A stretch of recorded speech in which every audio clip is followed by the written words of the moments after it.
Shri Radhe Krishna.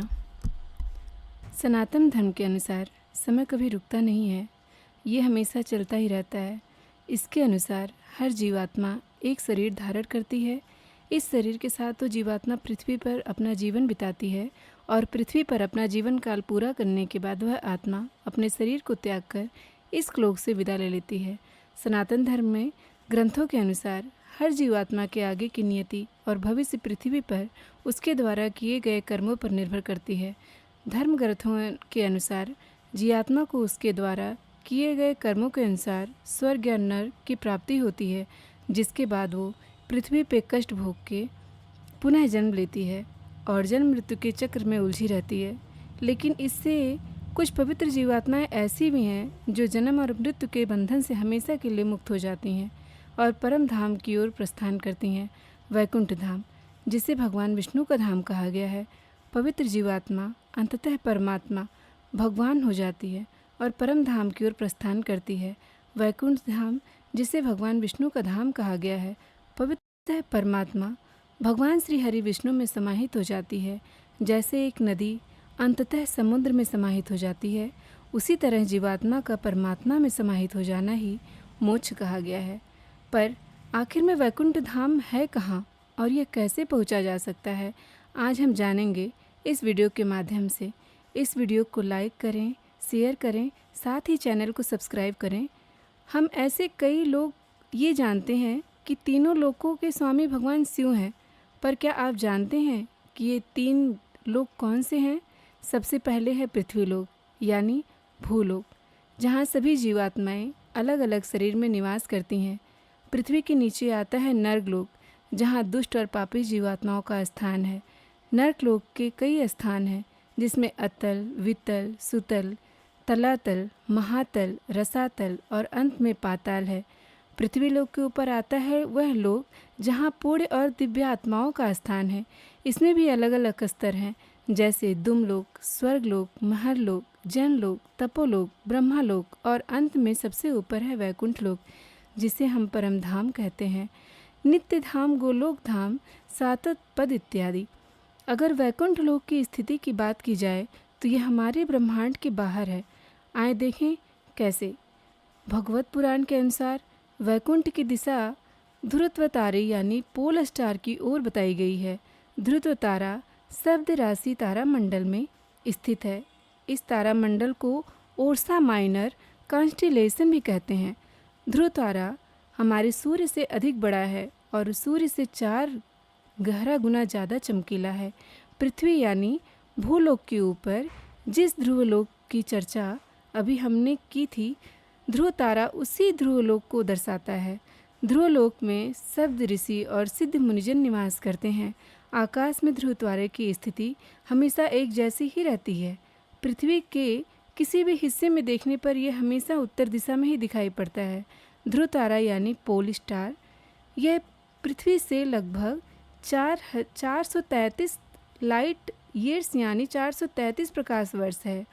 Pole star से 1 करोड़ योजन की दूरी पर स्थित यह स्वर्गलोक का पहला भाग है, जिसे महालोक कहते हैं। यहाँ सत्कर्म करने वाली पुण्य जीवात्माओं का निवास माना गया है। महालोक से 2 करोड़ योजन की दूरी पर स्थित है, जो दूसरे की मदद करने वाले और अनंत ज्ञानी जनों का निवास है। चलते हैं यहाँ स्वर्गलोक के सर्वोच्च स्थान पर, जिसका नाम है तपलोक। यह स्थान जनलोक से 8 करोड़ योजन की दूरी पर है। यहाँ उन साधु जनों की, ऋषि मुनियों का निवास है जो अनंत ज्ञानी है। स्वर्गलोक की सीमा को पार करके 12 करोड़ योजन आगे स्थिति ब्रह्मदेव निवास स्थान ब्रह्मलोक का सत्यलोक, जहाँ वही पूर्ण आत्माएं जा सकती हैं जिन्होंने जन्म जन्मांतर से कई पूर्ण किए हों। पृथ्वी लोक से लेकर ब्रह्मलोक तक ये सभी स्थान हमारे ब्रह्मांड के अंतर्गत ही आते हैं। इन सभी लोगों से जन्म मृत्यु का बंधन है, लेकिन पूर्ण किए हों। प्रवृत्ति लोक से लेकर ब्रह्मलोक के सभी स्थान हमारे ब्रह्मांड के अंतर्गत ही आते हैं। इन सभी लोगों में जन्म मृत्यु का बंधन है, लेकिन इन सभी स्थानों को अलग एक स्थान ऐसा भी है जहाँ पहुंचकर जीवात्मा जन्म मरण के बंधन से मुक्त हो जाती है और परमात्मा में समाहित हो जाती है। पृथ्वी से वैकुंठ की अनुमानित दूरी है 4 पद 10 मील 40 खरब 3 अरब 15 करोड़ 18,444 किलोमीटर।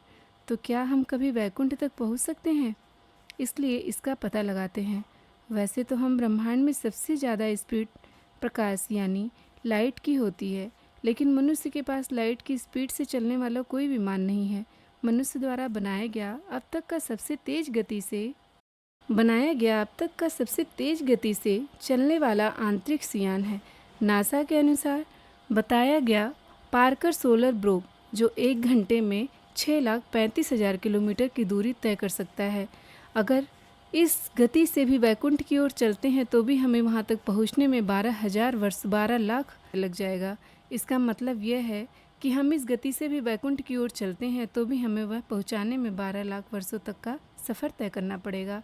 अब हम तक की सबसे मॉडर्न टेक्नोलॉजी के द्वारा भी कभी वैकुंठ तक नहीं पहुंच सकते। चलिए मान लेते हैं कि किसी प्रकार से हम वैकुंठ में सीमा तक पहुंच भी जाएं, तो हम उसे देख नहीं सकते। ऐसा इसलिए क्योंकि वैकुंठ भौतिक जगत में नहीं बल्कि किसी दूसरे आयाम यानी डायमेंशन में है। मनुष्य की आंखें भौतिक जगत की यानी मटेरियल वर्ल्ड के 3 आयामों को ही देख सकती हैं। ये 3 आयाम यानी 3 डायमेंशंस है, लंबाई, चौड़ाई और गहराई। इसके अलावा समय यानी टाइम चौथा आयाम यानी फॉर्म डायमेंशन है। कुल मिलाकर इस 4 आयामों तक ही मनुष्य ही पहुंच सकता है। पृथ्वी पर हिमालय में भी कुछ ऐसे रहस्यमयी स्थान हैं जो साधारण मनुष्य अपने भौतिक इंद्रियों से देख नहीं सकता। सांग्रीना का ज्ञान गंज ऐसी ही एक रहस्यमयी जगह है जिसको आज तक कोई नहीं देख पाया। ये स्थान दूसरे आयाम में है, यहाँ तक कि मनुष्य पहुँच ही नहीं सकता। कहा जाता है कि जिसने भी इस जगह को देख लिया है वो वहाँ पे वापस नहीं लौट आया। इस तरह पर केवल सिद्ध पुरुष और तपस्वी ही निवास करते हैं। वैकुंठ कैसा है, ये कैसा दिखता है, यहाँ वहाँ शरीर के साथ पहुँचा जा सकता है या केवल हमारी आत्मा ही वहाँ जा सकती है? ये प्रश्न वैकुंठ के प्रति हमारी जिज्ञासा को और भी बढ़ाते हैं। इसके बाद आता है 5वां आयाम जिसमें ब्रह्मा निवास करते हैं। यहाँ का समय अलग है।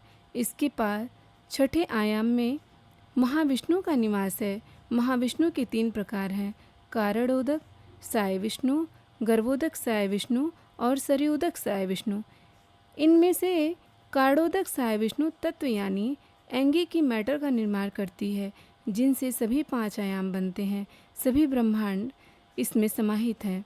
गर्भोदक साय विष्णु की नाभि से वह प्रत्येक तत्व में से पर्याप्त है और ये प्रत्येक जीव में हर एक स्त्री का पालन करते हैं।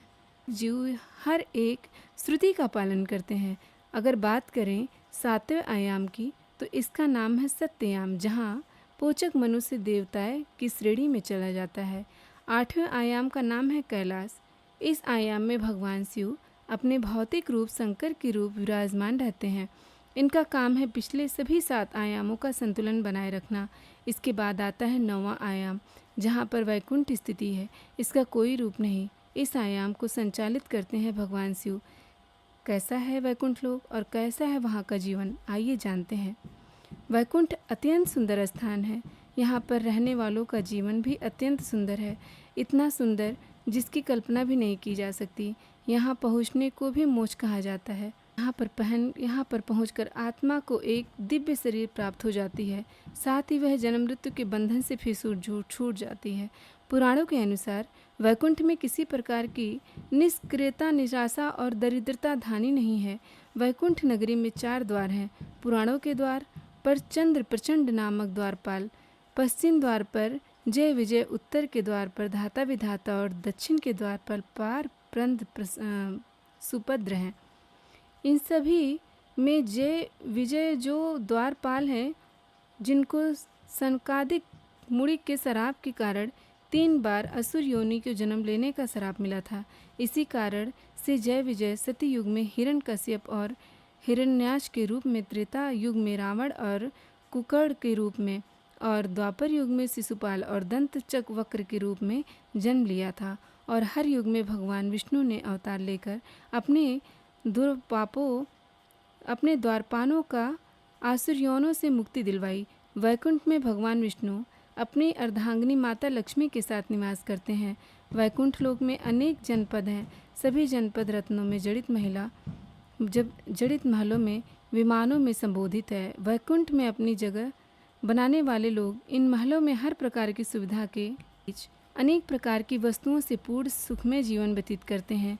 यहाँ न सुख है न दुख है, यहाँ केवल परमानंद है। जहाँ रहने वालों की प्रकृति की पूर्वता का पवित्रता होती है।